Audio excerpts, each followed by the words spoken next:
school, pa-deliver itong chicken pastel natin guys. Ayan, nag-prepare na tayo, nakalagay na sa styro kasi wala tayong laon ng saging. So yan, nilalagay natin yung kanin, chicken pastel na niluto natin. Tapos natin siya lagyan ng chili garlic. So ayan guys, isa-isahin natin siya, titimbangin yan lahat-lahat hanggang sa matapos yung 20 orders na chicken pastel.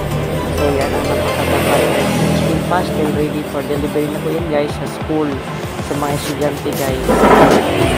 20 peraso po yan, isa-isa ko na siya, ilalagyan ng chicken pastel sa ibabaw, pero timbang-timbang natin para pare-pareho ang pinalabasan ng chicken pastel para pantay-pantay, hindi siya marami, hindi siya makonti ang sama na natin chicken pastel, kaya panalo na po yan. Thank you for watching. See you.